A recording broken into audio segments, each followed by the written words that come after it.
धर्म ग्रंथों, वेद, उपनिषद, पुराण के अनुसार सृष्टि केवल हमारी पृथ्वी तक सीमित नहीं है, बल्कि यह 14 लोकों में विभाजित विशाल ब्रह्मांडीय व्यवस्था है। इन 14 लोकों में पृथ्वी का स्थान 7वां बताया गया है। पृथ्वी के ऊपर 6 उच्च लोक स्थित हैं, जिन्हें ऊर्ध्वलोक कहा जाता है। इनके बाद मध्य भाग में केवल एक लोक है, भूलोक, अर्थात हमारा धरती लोक। पृथ्वी के नीचे 7 लोक और माने गए हैं, जिन्हें अधोलोक कहा जाता है। इस प्रस्तुतिकरण में हम इन सभी लोकों का क्रमवार परिचय जानेंगे, इसलिए अंत तक जुड़े रहें। ऊर्ध्वलोक ऊपरी क्षेत्र। सबसे पहले चर्चा करते हैं उन 6 लोकों की जो पृथ्वी के ऊपर स्थित हैं। नंबर 1, सत्यलोक, ब्रह्मलोक। 14 लोकों में यह सर्वोच्च स्थान पर स्थित है। इसे ब्रह्मलोक भी कहा जाता है, क्योंकि यहाँ सृष्टि के रचयिता ब्रह्मा जी निवास करते हैं और उनके साथ वे दिव्य आत्माएं रहती हैं, जिन्होंने महान तप और सत्कर्मों के बल पर इस लोक को प्राप्त किया है। यह परम सत्य और ज्ञान का क्षेत्र माना जाता है। दूसरा, तपोलोक। सत्यलोक से लगभग 12 करोड़ योजन नीचे तपलोक स्थित है। 1 योजन की माप प्राचीन ग्रंथों में 4 कोस की बताई गई है। यह स्थान सनक, सनंदन, सनातन, सनत कुमार 4 कुमारों का निवास क्षेत्र है। इन्हें भगवान विष्णु का अंश माना जाता है। इन्हें निर्मलता एवं ज्ञान के कारण इन्हें सभी लोकों में भ्रमण की स्वतंत्रता प्राप्त है। यहाँ तक कि वैकुंठ धाम में भी प्रवेश का अधिकार है। तपस्या ही इनका मुख्य कार्य है, इसलिए तपलोक इनके लोक का नाम है। तीसरा, जनलोक। तपलोक से लगभग 8 करोड़ योजन नीचे जनलोक स्थित है। यह दिव्य शक्तियों और उच्च चेतना वाले देव स्वरूपों का निवास क्षेत्र माना गया है। यहाँ विराज नामक दिव्य सत्ता का उल्लेख मिलता है। नंबर 4, महरलोक। जनलोक से 2 करोड़ नीचे महरलोक स्थित है। इसे ऋषियों और मुनियों का क्षेत्र माना जाता है।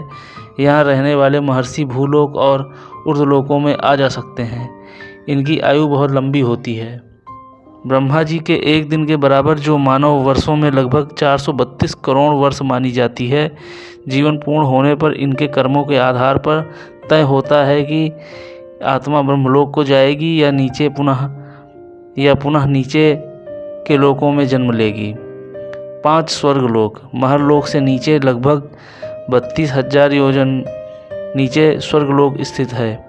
यहाँ 33 वैदिक देवताओं का निवास माना जाता है, जिनमें इंद्रदेव प्रमुख हैं। उनकी राजधानी अमरावती है।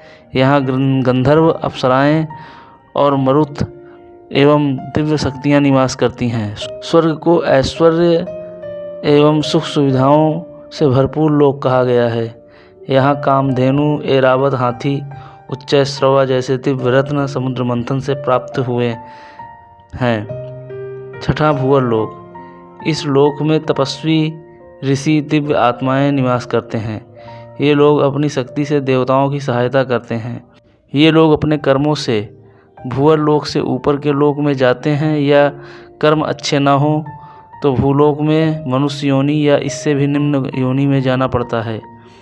7वां, भूलोक, जहाँ पर समस्त शरीरधारी जीव निवास करते हैं, या ये कहें पाप पुण्य में उलझने वाले इंसान ईश्वर देवताओं की निगरानी में अपना जीवन जीते हैं। यहाँ हर जीव समय से बंधा हुआ है। पृथ्वी से नीचे 7 पाताल लोक आते हैं। इस पाताल के नाम क्रमशः अतल, वितल, सुतल, रसातल, तलातल, महातल और पाताल है। ऐसा माना जाता है कि पाताल के मध्य भाग में शेषनाग जी विराजित हैं। पाताल लोक के निवासियों दैत्य, दानव, मत्स्य कन्याओं की जातियाँ, नागों की जातियाँ पाई जाती हैं। इसके अलावा पाताल में हिमालय के समान ही पर्वत पाया जाता है, जिसे अरुण नयन भी कहा जाता है। पृथ्वी से ठीक नीचे अतल लोक आता है।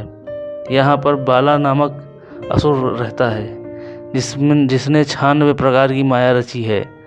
अतल से नीचे वितल लोक आता है। इस लोक में भगवान शिव का एक रूप अपने पार्षदों के साथ निवास करता है। इस लोक में हाटकी नाम की नदी बहती है, जिसमें सोना बहता है। वितल लोक से नीचे है सुतल लोक। सुतल लोक में राजा बलि निवास करते हैं। पुराणों के अनुसार भगवान विष्णु ने वामन अवतार में राजा बलि से 3 पग धरती दान में मांगी, लेकिन 2 ही पग में धरती लोक और स्वर्गलोक को नाप दिया। तब भगवान ने राजा बलि को पाताल में सुतल का राजा बना दिया। सुतल लोक के नीचे तलातल लोक आता है। इस लोक में सबसे बड़ा माया जाल है, क्योंकि यहाँ पर असुर माया निवास करता है। तलातल से नीचे महातल लोक है।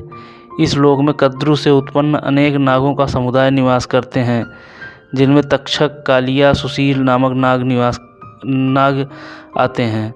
महातल से नीचे रसातल है। यहाँ पर शक्तिशाली असुर निवास करते हैं। जो रसातल से नीचे पाताल लोक, ये सबसे नीचे का लोक माना जाता है, जिसे नागलोक भी कहा जाता है, क्योंकि यहाँ पर बड़े बड़े नाग रहते हैं, जिनका राजा वासुकी है।